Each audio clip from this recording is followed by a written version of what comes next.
Oi pessoal, tudo bem? Sejam muito bem-vindos a essa série de devocionais chamada Espaço para Deus. A gente está fazendo também preparação para a Conferência de Mulheres aqui da igreja.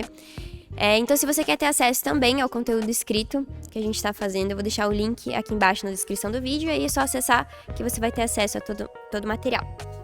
Essa série está sendo baseada nesse livro, que se chama Espaço para Deus, um convite para a vida espiritual. É um livro bem curtinho, mas muito bom, traz uns questionamentos muito pertinentes para a nossa vida hoje, para a nossa sociedade hoje. E aí a gente começou o nosso primeiro devocional falando sobre vida espiritual, né? O que é ter uma vida espiritual, como eu posso viver essa vida. E a gente terminou com uma pergunta. Então, como eu posso viver essa nova vida que Deus tem para mim se a gente está constantemente ocupado e insatisfeito? São duas características que o autor vai trazer no livro da nossa sociedade. São características que marcam a nossa sociedade. Não só as pessoas da igreja, mas a sociedade como um todo, né? E nós que estamos na igreja também somos afetados por isso. Então, uma das características mais marcantes que a gente tem hoje na nossa vida é o acúmulo de tarefas, né? A gente sempre está fazendo muita coisa, sempre tem muita coisa para se fazer, mas a gente sempre tem a sensação de algo que não está completo, né? Sempre ainda tem algo por fazer, algo que eu não consegui fazer, e o nosso olhar sempre se volta para isso, né? E aí o autor traz uma frase que eu achei muito interessante, que ela diz assim: embora sejamos muito atarefados, também temos um sentimento persistente de que nunca realmente cumprimos as nossas obrigações. Para nós, hoje, estar atarefado, né, estar ocupado, se tornou um status. Como se estar ocupado fosse a mesma coisa do que ser importante, né? A gente liga para as pessoas, a gente manda uma mensagem já falando assim: olha, eu sei que você está corrido, eu sei que você está com muita coisa para fazer, mas você não tem 5 minutinhos para falar comigo? E a gente acaba colocando essas pessoas num lugar realmente de importância, né? Como se aqueles 5 minutos dela valessem muito mais do que 1 hora com alguém que não tem tanta ocupação assim, né? Porque afinal, se a pessoa fosse importante, ela não estaria sem fazer nada, ela não estaria com tempo livre, né? E aí a gente tá com essa tendência de equiparar ser importante com estar ocupado. E essas ocupações, elas estão moldando tanto, definindo tanto o nosso comportamento, que elas estão definindo a nossa identidade, né? A gente está se definindo por aquilo que ocupa o nosso tempo. Então, não é incomum a gente ver pessoas que estão para se aposentar tendo uma crise de identidade, porque aquilo que definiu quem elas são por 30, 40 anos ou mais vai ser retirado delas, e agora, meu Deus, quem eu vou ser depois que eu não tiver mais essa ocupação? Né? E isso pode ser extremamente escravizador para as pessoas. Só que mais escravizador do que as nossas ocupações são as nossas pré-ocupações, são as nossas preocupações. E o que são as preocupações? Né? As preocupações é quando a gente preenche o nosso tempo antes mesmo que ele chegue, com coisas que podem ou não acontecer. E isso vai levando a gente para um estado de desassossego, sabe? Vai tirando a nossa paz e nos impede de viver o hoje. Né? O meu marido, ele sempre fala que o presente é um presente que Deus nos deu. E as nossas preocupações nos impedem de desfrutar esse presente, né? Que o Senhor deu para nós, que é o hoje. E elas acabam gerando em nós o quê? Ansiedade, medo, melancolia. E a gente tem tantas preocupações na nossa vida financeira, na nossa vida familiar, a nossa profissão, a nossa saúde, o mundo, e a gente está sendo encorajado pela nossa sociedade a viver dessa forma, né? Tá todo mundo vivendo de uma forma muito emergente, e a gente tem que viver, senão tem algo de errado acontecendo com a gente, né? Tem até um nome que as pessoas deram para esse sentimento, que eu não sei se vocês conhecem, que se chama FOMO, que é Fear of Missing Out, que é o medo de você perder alguma coisa. Então, se você não está em determinadas redes sociais, se você não está fazendo determinada coisa, se você não está frequentando determinado lugar que está todo mundo indo, você fica com aquele medo de estar perdendo alguma coisa. Então, esse sentimento está tão forte na nossa sociedade que as pessoas criaram uma expressão para caracterizar isso, porque muitas pessoas realmente têm sentido isso, né? E além dessas preocupações que já são naturais para nós, né, a preocupação com a nossa família, com o bem-estar e tudo mais, a nossa sociedade ainda está forjando preocupações em nós. Então, a gente tem as nossas preocupações naturais e as artificiais que também estão entrando no nosso coração. se a gente reparar bem, parece até que a nossa sociedade está dependendo dessas nossas preocupações. E o autor ele até traz alguns questionamentos que o que aconteceria se a gente parasse de se preocupar?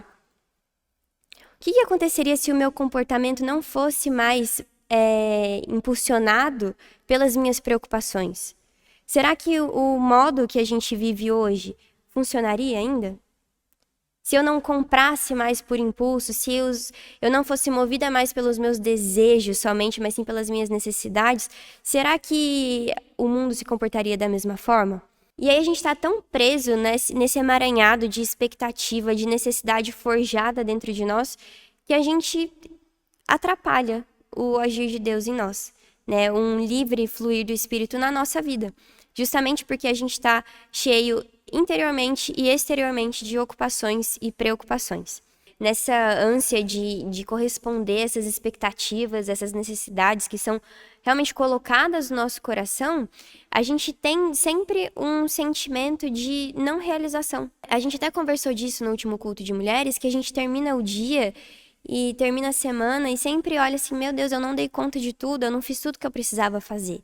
E aí o autor traz para nós que essa insatisfação, ela nos leva a experimentar 3 possíveis sentimentos, né? Que é o enfado, o ressentimento e a depressão. O enfado é aquela sensação de tédio, né? De você ficar se questionando se aquilo que você está fazendo, se aquilo que você realiza na sua vida faz alguma diferença. E aí você passa a enxergar a sua vida como uma série de acontecimentos aleatórios, que não têm conexão entre si e você vai simplesmente vivendo. Né? E quando a gente está nesse enfado, não quer dizer que você não está fazendo nada, mas sim que as coisas que você faz não possuem valor. E isso é muito complicado, né? Por isso que é muito comum a gente encontrar pessoas que são extremamente atarefadas, mas que vivem num constante tédio. Pessoas que acham que aquilo que elas fazem não tem nenhum valor. E aí você começa a se perguntar, meu Deus, será que tem alguma coisa acontecendo na minha vida? Será que eu tô vivendo de verdade ou eu tô seguindo o fluxo? E isso é um reflexo de uma vida sem propósito. De alguém que só vai vivendo um dia depois do outro e alguém que não entendeu esse presente que o Senhor te deu, que é o hoje, e não entendeu o propósito e o convite que Deus tem, né, para a nossa vida, que é uma vida de intimidade com Ele. E aí, em resumo, mesmo as nossas vidas estando cheias, nós estamos completamente insatisfeitos. E nesse caminho de insatisfação, a gente começa, que pode ser, e você pode estar num contexto familiar, no seu trabalho, você começa a questionar, meu Deus, será que alguém se importa comigo? Alguém se importa com o que eu estou fazendo? Né? E você pode começar a se sentir usado, se sentir explorado, sentir que a sua presença não faz diferença nenhuma ali. Ou que até mesmo, o que é pior, que a sua ausência é preferível, né? E aí você começa e aí seu coração começa a ficar um coração queixoso, você começa a ficar irado com as situações. E aí quando você vê, você vai se esfriando, vai se esvaziando, e essa ira que vai ficando meio congelada, sabe? É o ressentimento.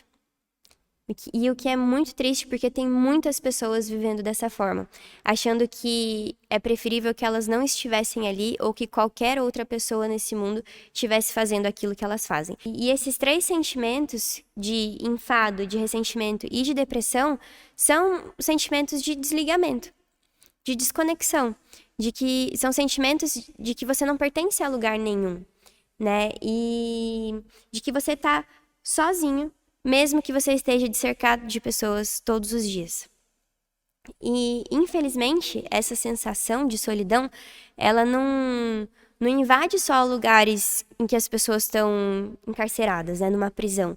Não, ela está invadindo escolas, invade consultórios, escritórios, invade os lares e invade a igreja. Infelizmente, nós temos pessoas que estão aqui com a gente e estão se sentindo sozinhas, né? E aí a gente passa a se perguntar mesmo em meio à igreja, mesmo em meio à nossa família, será que alguém se importa comigo? Será que alguém vê que eu estou passando por uma situação difícil? Né? Será que tem alguém com quem eu possa me sentir à vontade? Será que alguém vai me acompanhar nessa luta? Né? Será que alguém tá vendo que eu tô sozinho, que eu tô cansado? E, infelizmente, isso é o que muitas mães passam. Isso é muitas vezes algo que se instaura no coração delas, essa solidão, esse cansaço. E será que alguém tá vendo tudo que elas estão passando? Né? E se sentem sozinhas, sem amigos, sem ninguém para contar. E isso é muito triste, porque isso causa sofrimento para as pessoas, né? Isso paralisa as pessoas. Isso despedaça o coração das pessoas e leva para um lugar de completo desconforto, né? Um lugar que tira realmente a nossa paz. Mas o que a gente tem que ter em mente é que esse não é o convite de Jesus para mim ou o convite dele para você que está assistindo esse vídeo. O convite dele é justamente para nos conduzir a um lugar onde a gente pertence, que é a família dele, que é nos braços dele. Né? Ele mesmo fala que ele veio para nos oferecer vida, e não um pouquinho de vida ou qualquer tipo de vida, mas uma vida que é abundante, porque ele mesmo é essa vida. E aí eu queria ler um trechinho de Jeremias 29, do verso 11 ao 13, que diz assim: Eu é que sei que pensamentos tenho a respeito de vocês, diz o Senhor. São pensamentos de paz e não de mal, para dar-lhes um futuro e uma esperança. Então vocês me invocarão, se aproximarão de mim em oração, e eu os ouvirei. Vocês me buscarão e me acharão, quando me buscarem de todo o coração. Então, meu querido, minha querida que está assistindo esse vídeo, busque ao Senhor. Se lembra que está escrito lá em Mateus 6? Mas busquem em primeiro lugar o reino de Deus e a sua justiça, e todas essas coisas lhes serão acrescentadas. Ele é a vida, Ele é a nossa paz, Ele é a nossa esperança. Busque a Ele, e Ele é quem vai te dar esperança e vai te dar paz para os seus dias ocupados, preocupados e insatisfeitos. Fique com Deus e nos acompanhe nos próximos devocionais.